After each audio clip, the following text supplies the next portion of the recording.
Yes, good point. Yeah. And then I recently heard, Monique, that you have 34 PhD students, which is amazing. No? No, not at the moment, and maybe in total, but not at this moment. Okay. Well, that's good to hear. It sounded superhuman. But okay, then I'll give the floor to you, and we're all really interested to hear what you have to say. Yeah, well, first of all, thank you for inviting me. And well, actually, I was really hoping to see some of you in person, and I see so many familiar faces that I would have loved to really meet again. Yeah, and also I cannot see your responses. Well, we all know that we've all been teaching. So if there's anything you want to comment on or ask, please use the chat function, and maybe Martijn can help me because I'm totally not a great person who can do many things at the same time. Even not 35 PhD students and not doing a presentation and using the chat function. Okay. Yeah, well, I will start sharing my presentation. Oh, no, I cannot even do this. Let me see, share. And then here it is. Okay.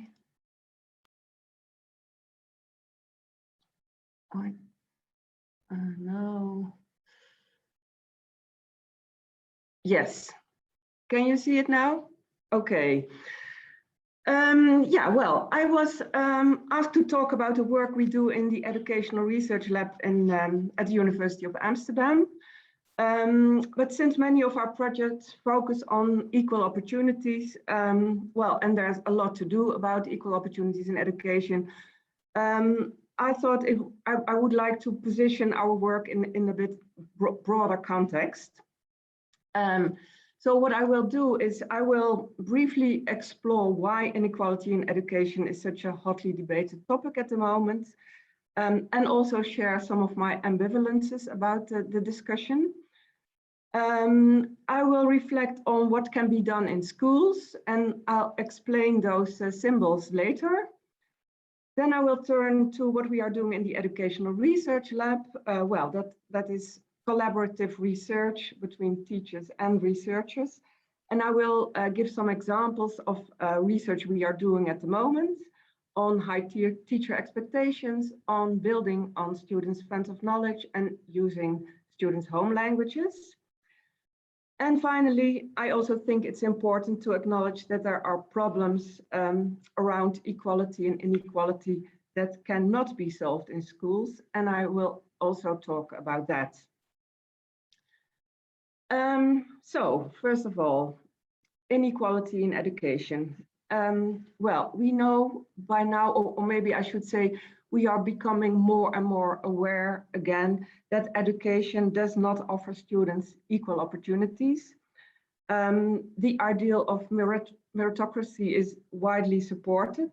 So the ideal that success in education is only based on the student's efforts and ability, and that social and ethnic background do not influence students' school careers, but we are becoming more and more aware that that ideal is not realized, that children from lower SES and immigrant families have less successful school careers. And although more students follow education at higher levels than, say, 50 years ago, inequality has remained. The Inspectorate of Education has been pointing at this problem for a number of years now, and it's even being shown that inequality of opportunities has increased over the past 10 years. Well, that's something a society should be ashamed of. And then we got COVID-19, which increased inequalities.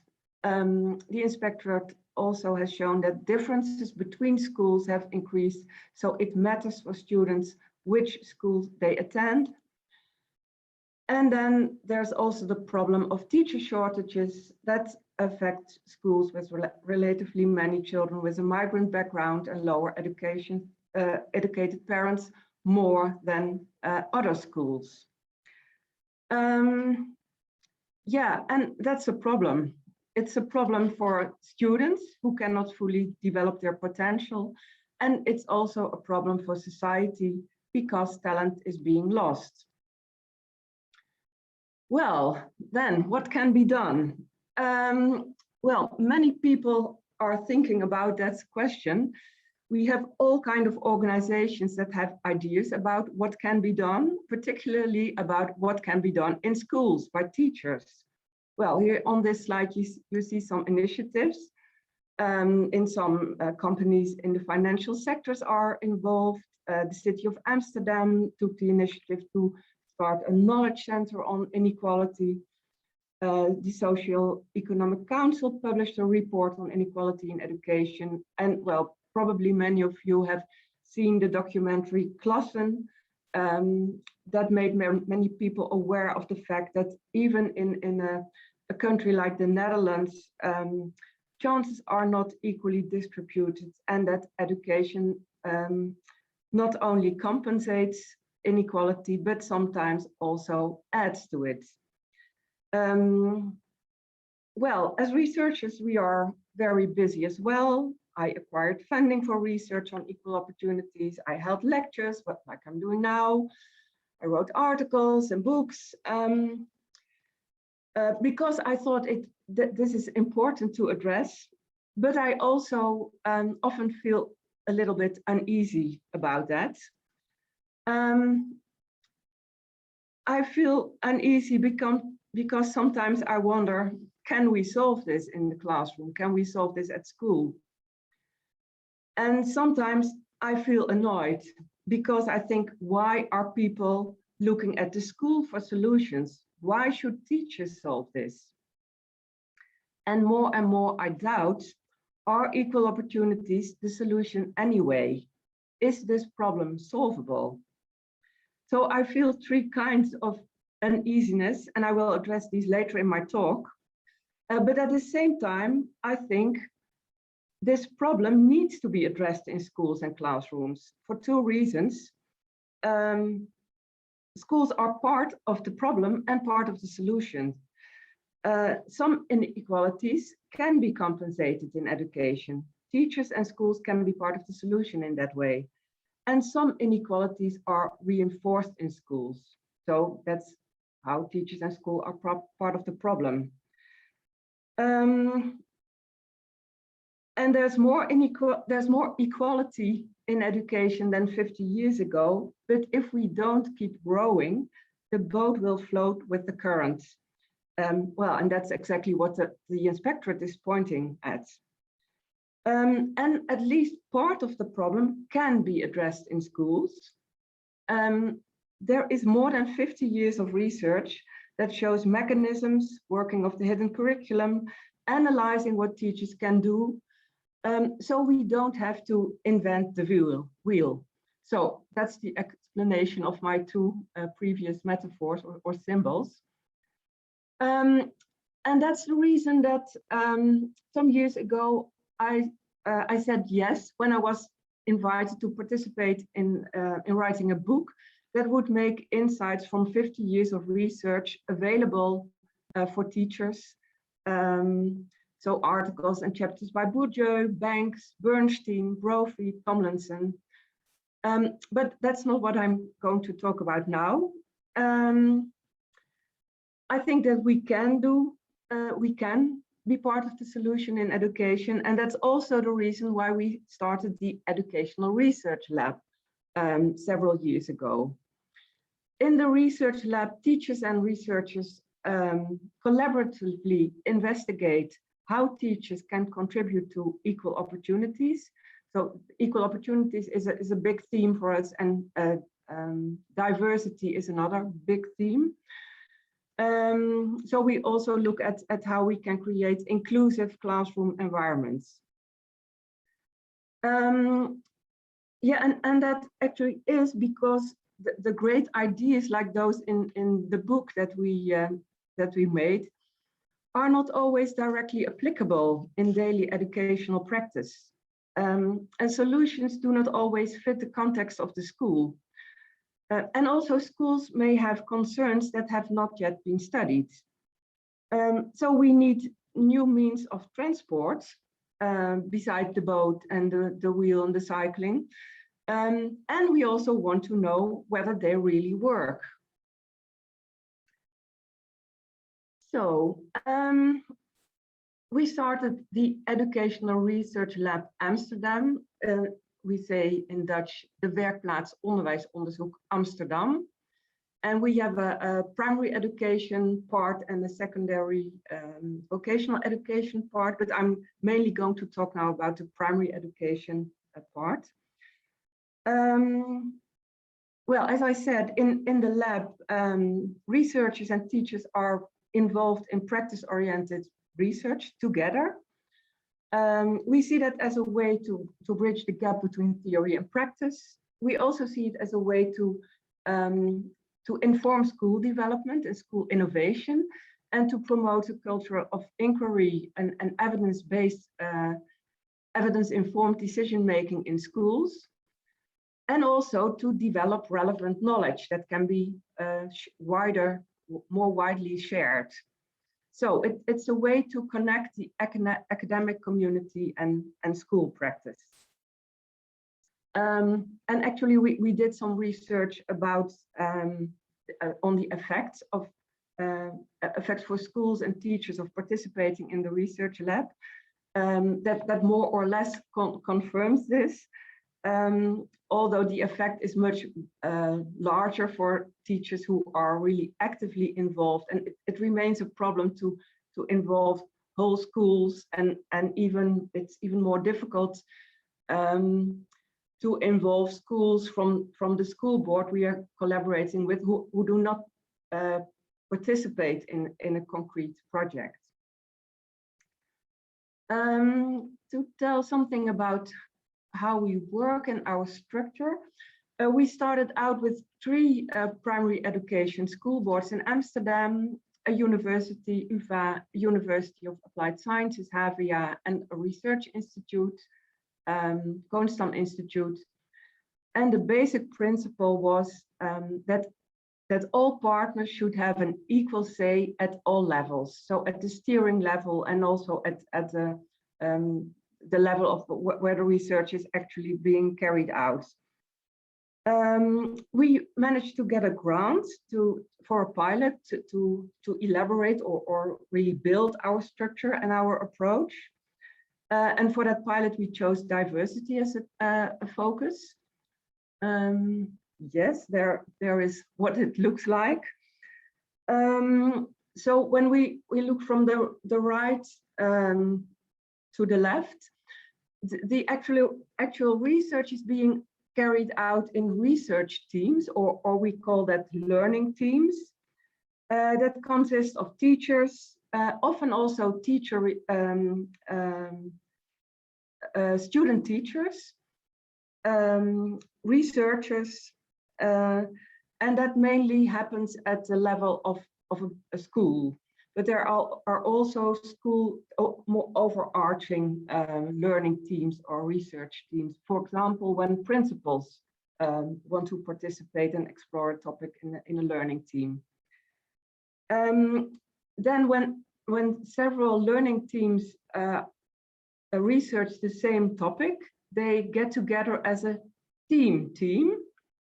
And the 3 topics that I mentioned before, high teacher expectations, using students' home language, these are separate teams. Well, and then we have a coordinating group and a steering group, but well, that's not that interesting. Yeah, because I would like to talk about a project that we are currently working on, the project Equal Opportunities, that addresses the 3 themes that I mentioned. High teacher expectations, in which 3 schools are involved, building on students' strengths of knowledge, 3 schools, and using students' home languages. And in this project, we work with forerunners, schools, and followers. So, well, everything was messed up because of COVID-19, of course, but the idea was that In the first year, some schools would start with certain interventions, and then in the second year, other schools would work with adapted versions of those interventions. And I will tell a bit more about those interventions. And yeah, well, there's my symbols again. The idea was, how can we use the existing wheels to make new means of transport that really work?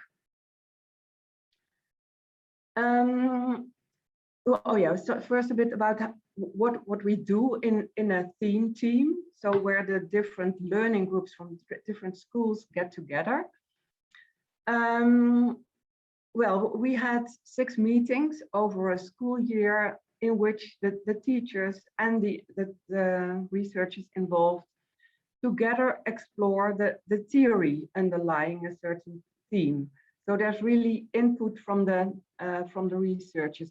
And yeah, I forgot to say that with my previous slide, we learned a lot from the pilot that we did, because there we were really following the concerns of the school and the themes that the schools wanted to study.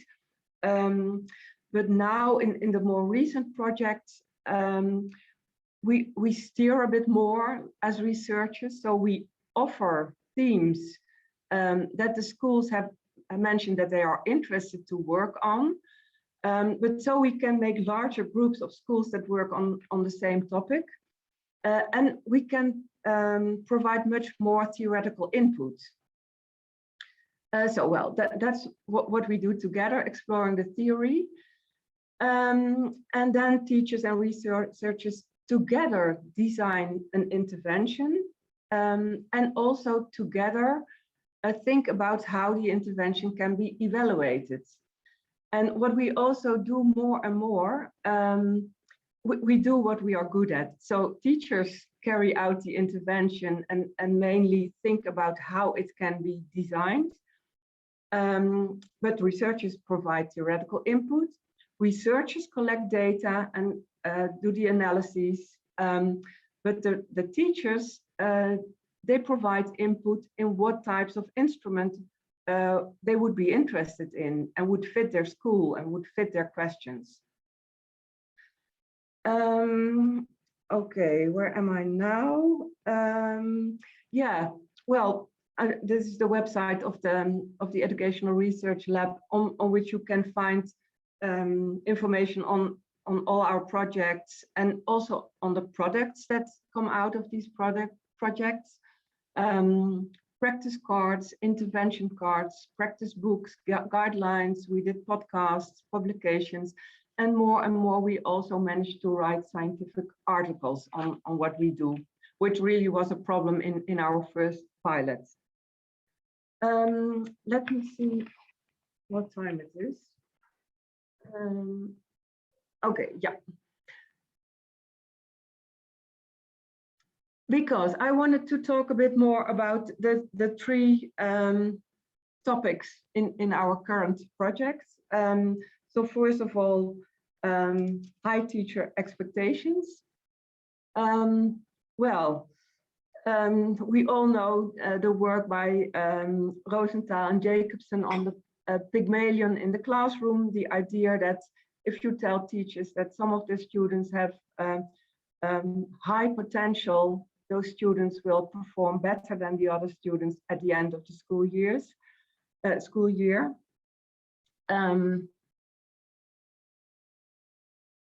What also inspired us was the work by Jussum and Harder. We also discussed that in the book that I mentioned previously, that we made for teachers, because there was quite a lot of debate on the Pygmalion effect. Does it really exist?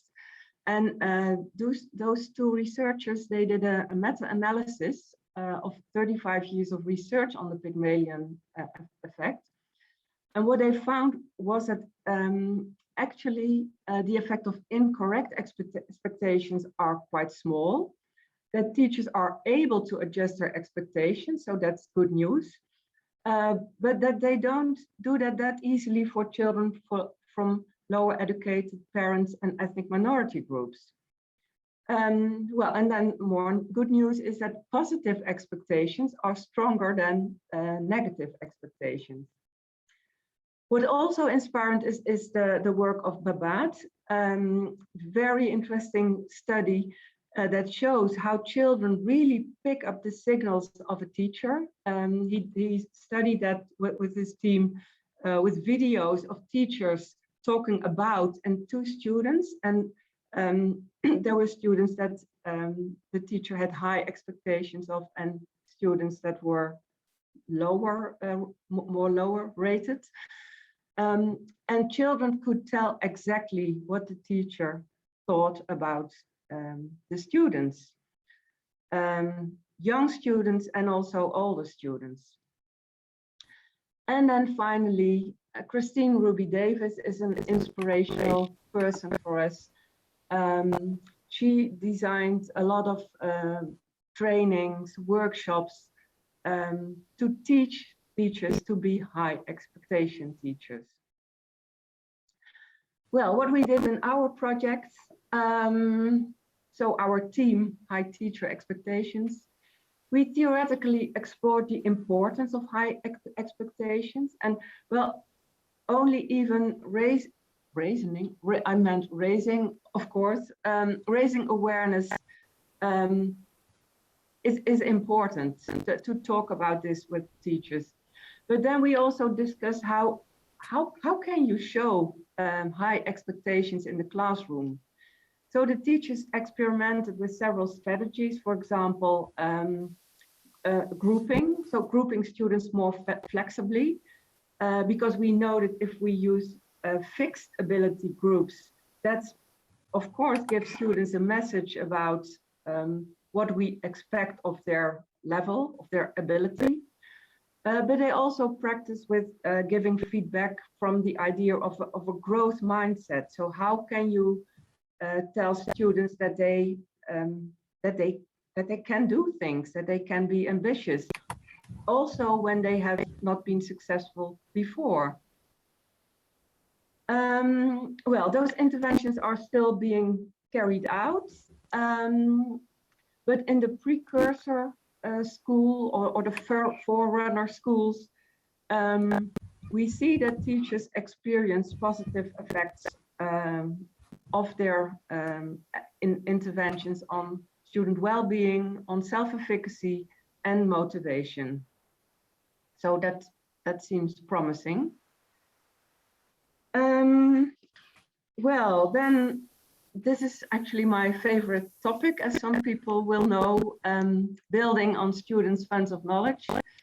Well, there's a lot of talk in educational science about the discontinuity between family and school.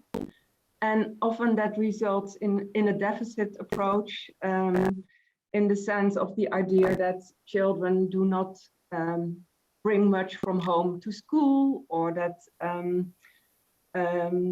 what they see at home is not very helpful for their school careers. That's a way of looking at that discontinuity. But in this project, we are inspired by the work of Louis Moll. It's an American researcher who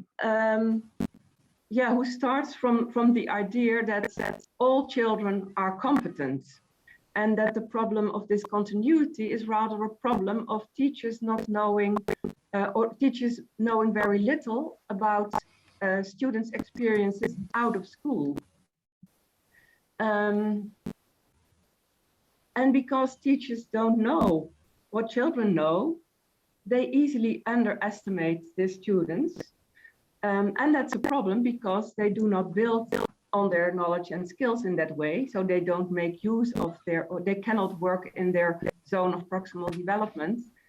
And another problem is that they deliver the message that those students' experiences at home and outside of school do not matter. Well, what Louis Moll did, he went into the communities of the students, of the teachers he collaborated with, He did interviews with parents. He found out that there was a lot of knowledge literally laying in the streets of the communities the children came from. And what he did together with the teachers, they built projects that build on students what he calls funds of knowledge. Well, there's a lot of very nice literature that shows how that resulted in active, inquiry-based and meaningful learning, not only for the students in the Mexican communities that he studied, but for all students in the classroom. And also how that resulted in better collaboration with parents. Well, and here's an image of Mexican candy, because one of my favorite projects is about how they build a complete project involving mathematics, language, a science education, all around Mexican candy that he saw some of the students sell in the streets when they were studying the communities. Yeah, well, maybe I should do this a bit. No, I will try to go through this a bit fast because I can talk about this for hours. I wanted to talk briefly about the previous project that we did, because that is finished. And well, we had nice results, but also a problem with this. So some years ago, we decided we finally got a grant to do this. We wanted to use that idea of funds of knowledge in the Dutch context. But in Dutch in schools in Amsterdam, there's usually not one community associated with the school, like the Mexican communities of Louis Mall. Students at schools have very different cultural backgrounds. And also we realized that there are more types of funds of knowledge that are meaningful for children than just what they see in their communities. For example, social media are very important for children. So we wanted to study how to use the students' background and home situation in the classroom, in the context of schools in Amsterdam. And what we wanted to do is to collect and also to develop good practices, to organize those in a book so that other teachers could use them, and to study the effects. Well, and the call that we were using for this was about social functioning at school. So we formulated a research question: what are the effects of using students' funds of knowledge on their personal and social functioning and on social cohesion in the classroom? I'm going to do this only briefly. We had 13 teachers from 8 different schools, various ages.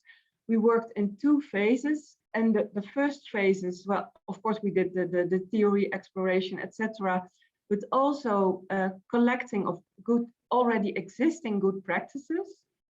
And we did a pre-measurement.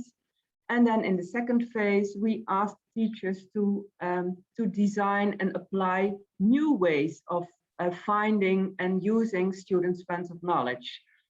And we also collected those. The teachers did they wrote a logbook while they were carrying out the project. We did interviews with teachers, with students, and we did a post-test. Well, very briefly, what we asked about, we looked at social well-being. We looked at attitudes towards and skills in dealing with differences. That was part of a citizenship questionnaire. We looked at students' perceptions of what actually happened in the classroom in terms of focus on personal development. And we looked at the social network in the classroom. And the result was that there was no significant effect, none, nothing.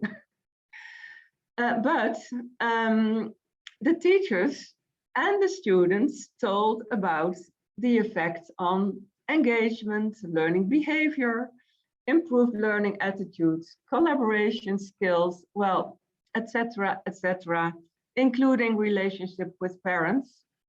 And on the right, you see the book that we made that just describes what the teachers did. And it organizes the good practices as we intended.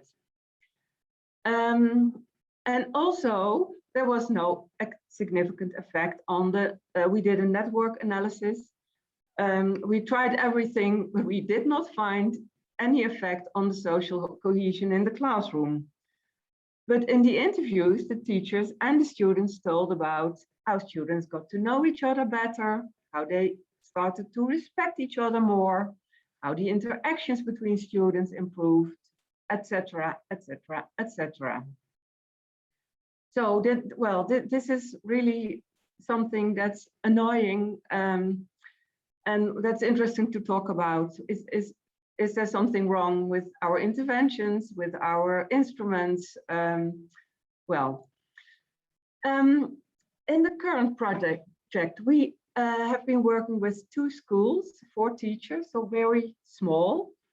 One school used well-defined funds of knowledge interventions, so-called intervention cards.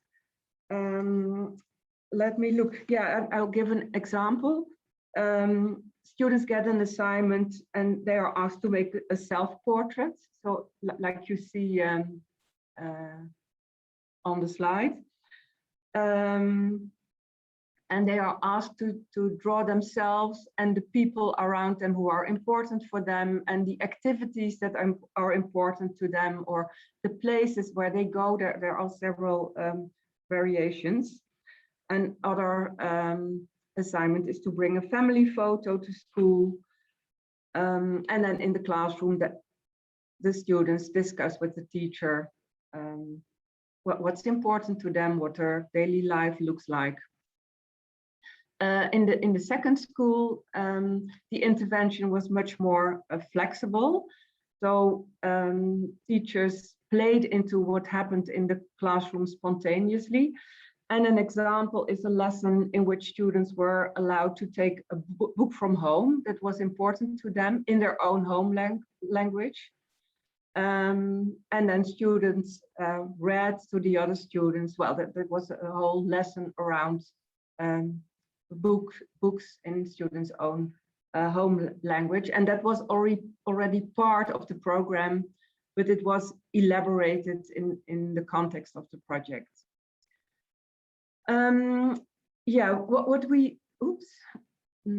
What we saw here is a significant improvement of perceived engagement, well-being, self-efficacy, and motivation. Teachers filled in questionnaire for specific students, and we did also observations, and we noticed higher engagement during those activities that we see as the funds of knowledge activities. But there are no student data involved here. Yes, student interviews, well, that's the same story as the other project. So here we did find something. And of course, a nice result is that we have those intervention cards that other schools can use. The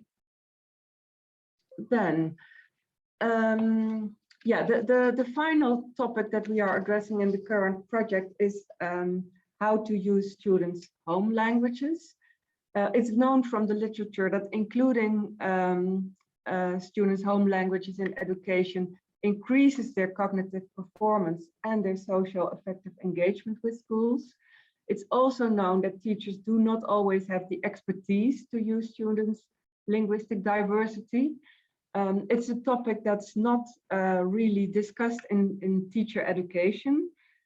So we thought it would be useful to work on that too with students, with teachers. what we did in this project, this was in 4 schools, and they all focused on students from grade 1. And students were asked, or they were given assignments to take home, to talk at home in their home language about the new words that were introduced in their reading method, and also difficult words from the mathematics method. For example, map or table, not table to sit on, but table. Well, yeah. And well, adding, subtracting, so the mathematical concepts. Here we were able to use a quasi-experimental design. So we had a pre-test, post-test, experimental and control group. We looked at the same variables as the other 2 projects, but here we also looked at the results on the CITO tests. And we were glad to find a positive effect on CITO mathematics. So not on language, in this case, not on the social variables, but on the CITO scores. But this is all very preliminary, so I discuss it very globally. Because I want to finish with dwelling on the things that cannot be done in schools. Because we are keeping ourselves busy with research that we find useful and that we think helps in terms of contributing to equal opportunities in education. But for me, it does not really, or not totally, take away the uneasiness that I mentioned at the beginning of my talk about the appeal on schools and teachers to solve the problem of inequality of opportunities. And recently I found the reason very well formulated. I hope you can see that. And this probably people recognize this quote: equality of opportunity is a morally necessary corrective to injustice, but it's a remedial principle, not an adequate ideal for a good society. And this is a quote from Michael Sandel or Sandel, I never know how to pronounce it, The Tyranny of Merit.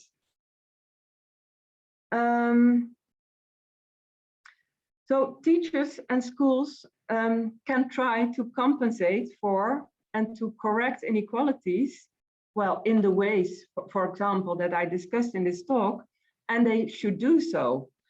But equality of educational opportunities, so the meritocratic ideal, is a limited ideal. It's actually the ideal that everybody should have a fair chance to achieve unequal positions in society. And those different positions are associated with differences in health, difference in life expectations, and in well-being. And moreover, meritocracy burdens those who lose, who do not succeed. It burdens them with the idea that it's their own fault.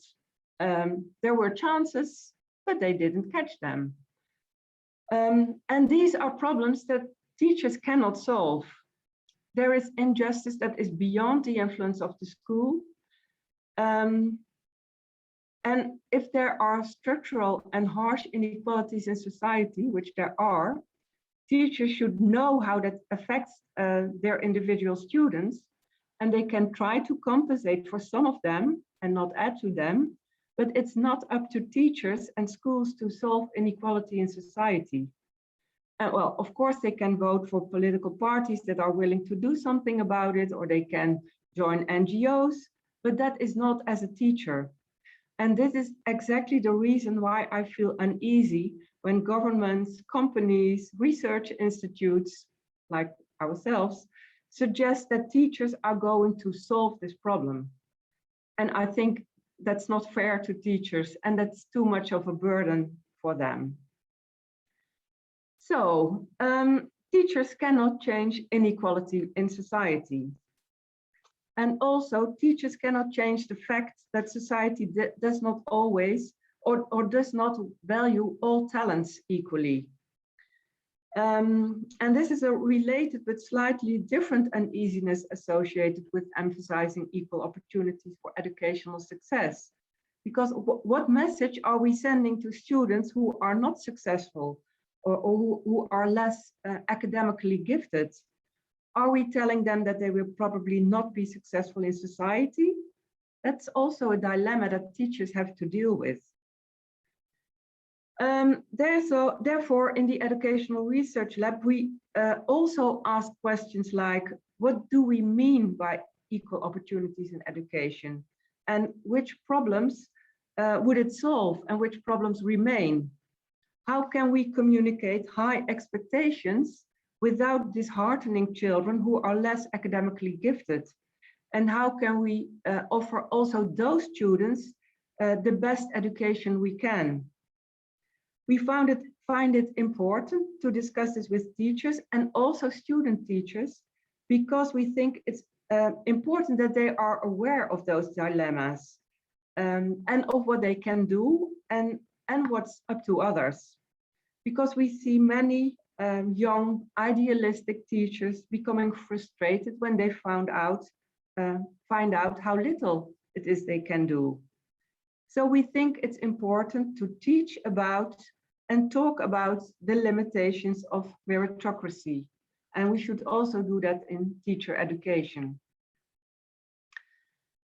Well, to elaborate on my metaphors, keeping rowing is fine, but sometimes we have to ask someone to close the sluice. It's good to use wheels and invent new means of transport, but we also need a good cycle path. And it's important for teachers and student teachers to see that. I'm not going to summarize.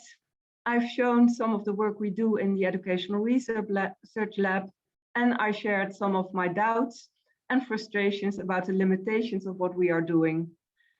But despite these doubts, I think we are doing work that's necessary. Although meritocracy is a limited ideal, the corrective and remedial work that's being done in schools and that Sandel points out is not finished, and researchers should keep contributing to that for those students. That was my talk. Thank you very much. That's a very inspiring talk, an inspiring conclusion. We have another 7 minutes of scheduled time for questions, and maybe if Monique is not too busy, maybe some more even. Would somebody like to ask a question to Monique? So far, there are none in the chat.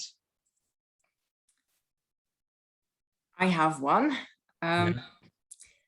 Monique, you started talking about the pilot, saying that the pilot work started with schools putting forward themes for collaboration and kind of the research school partnership work that you do.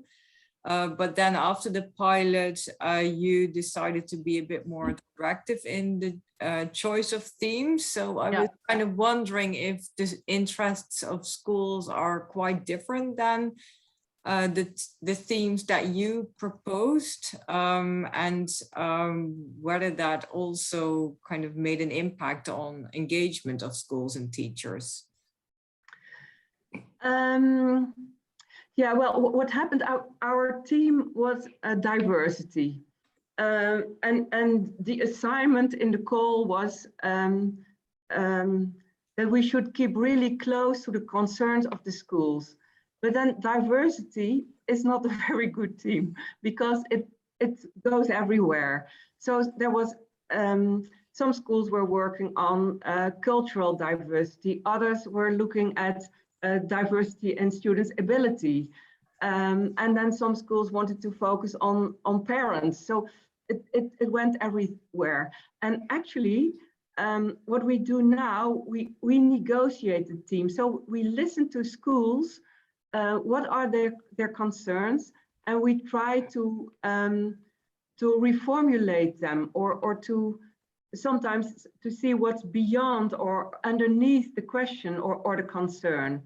And actually, schools are more engaged in the projects where we provide more input. So where we are able to offer some theory, which is much easier when you have more focus. So I think it influenced the engagement in a positive way. Nice. In the order of questioning, Elsje, of raising hands. Yeah, thanks, Monique. I had quite a practical question on that. In one of your intervention, you said to avoid fixed ability grouping. So how does that how does that work with differentiation of teaching? And is that avoid fixed ability groups across subjects, or even within a subject, that every from day to day you have different ability groups, or no ability groups at all? Actually, I cannot explain that in a lot of detail, because this is a project that I supervise from quite some distance. Yeah, no. So how the exact workings in the classroom are, I cannot tell, but I promise you that we will write about it. Yeah, thanks. Yeah, thank you. Rashmi. Hi, Monique. Thanks for an inspiring presentation. Seeing you after a long time. My question was around the, you said that when you tested for effects of the intervention and you were able to find things in the interviews, so in qualitative research, but not in the quantitative research. I was wondering about this because we also have research projects in which we find things, people really articulate them well, especially when we talk about emotions or when we talk about feelings, and we are not able to get the same things in the quantitative research. So I was thinking whether we should be thinking about a different way in which the interventions are assessed, because is the quantitative part that important, or can we as a community also say that qualitative research is what it gives is of so much value that we don't always need it to be proven quantitatively? Yeah, I agree. And well, that's exactly the point that we are at now. And well, I think what was promising that is that, for example, observations, with observations, we were able to see differences in engagement of students by very well defining the indications of engagement.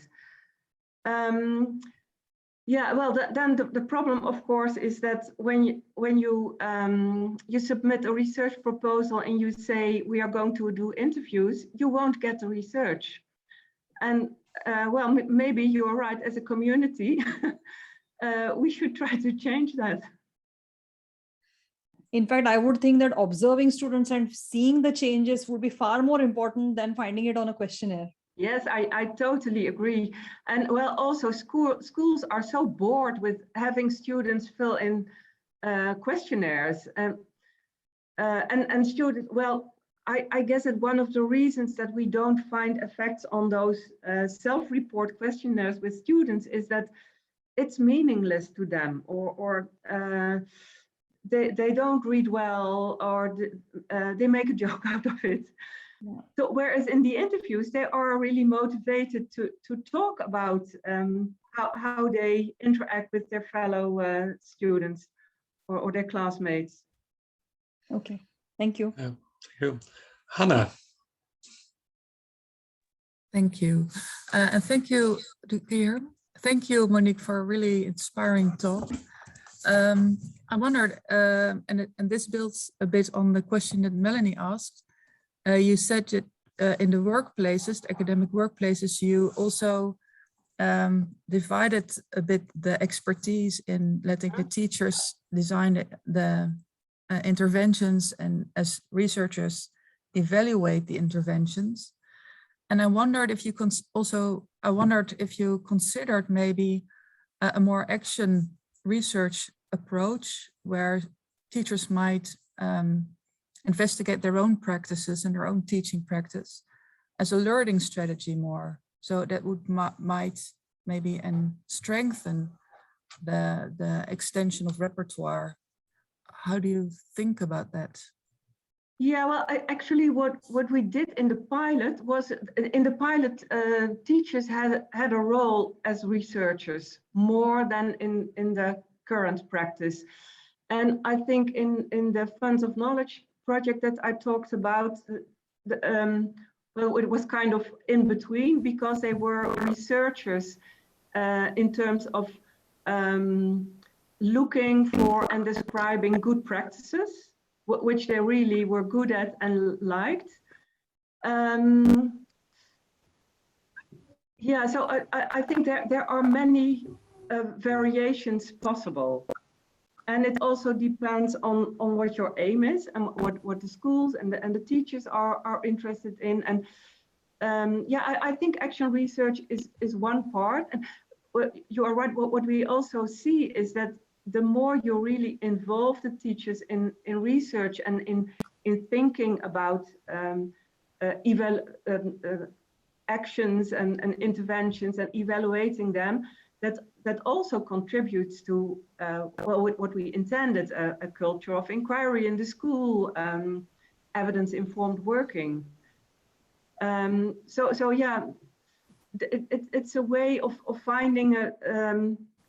I think there are several middle grounds to find, but it's important to do what everyone is good at.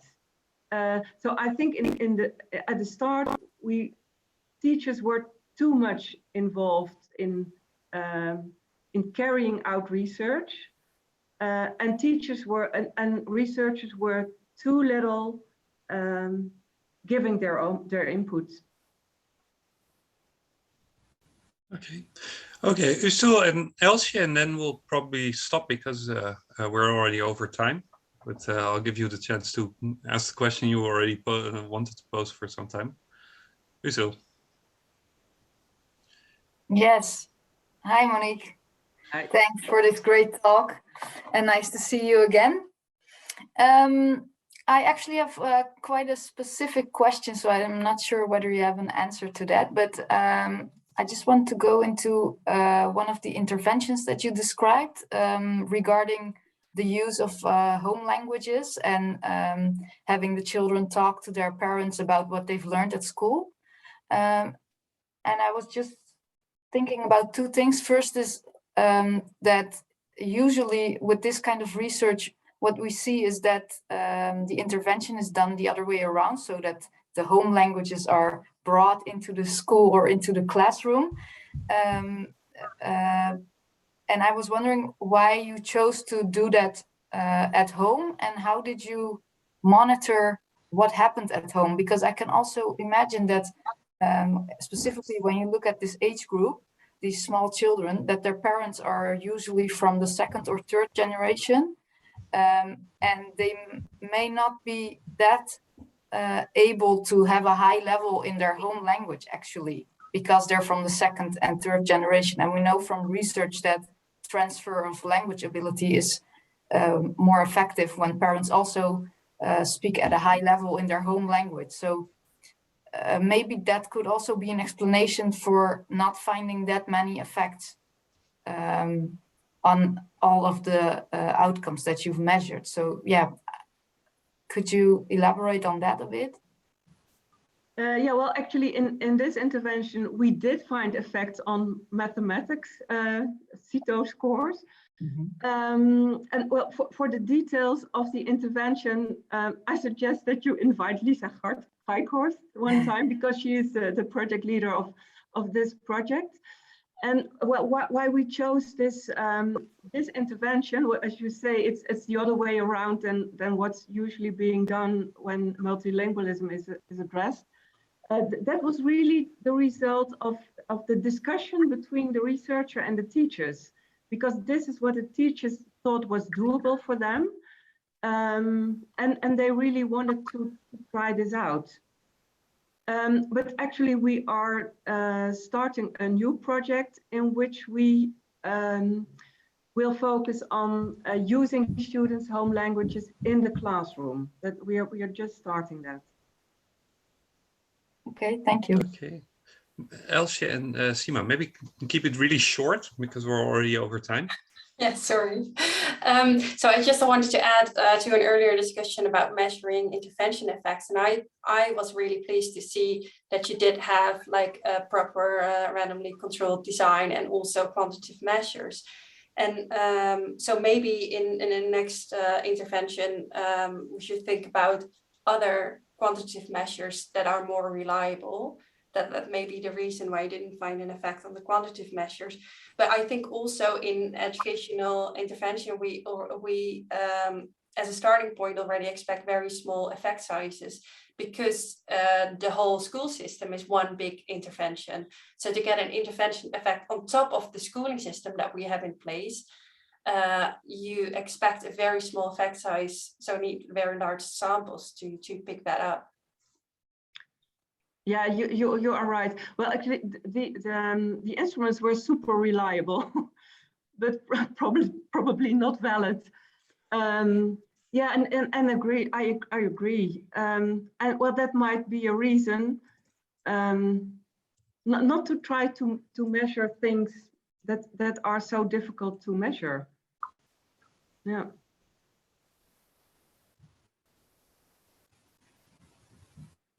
Okay. Sima, you have the very last question. Oh dear.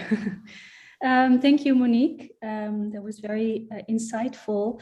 I had a very short clarifying question about a point you made about the high teacher expectations and that teachers adjusted their expectations, but not for children from lower educated parents and ethnic minority groups.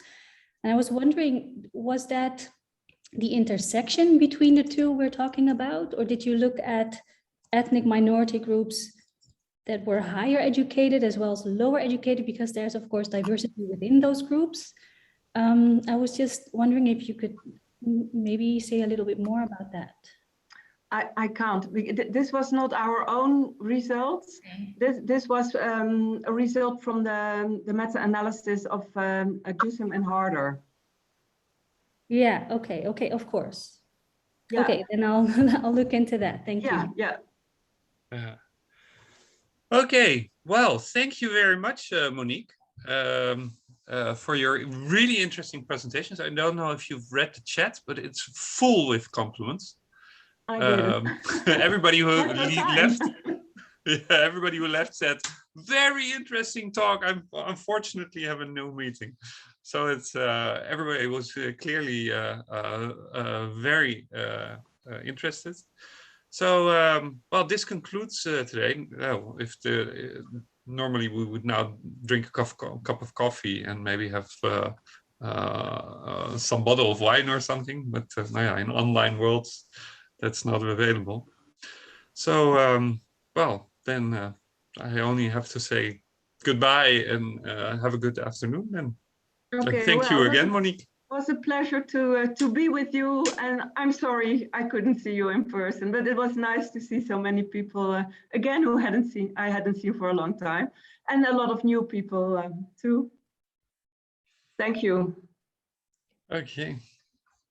Bye-bye. Bye-bye.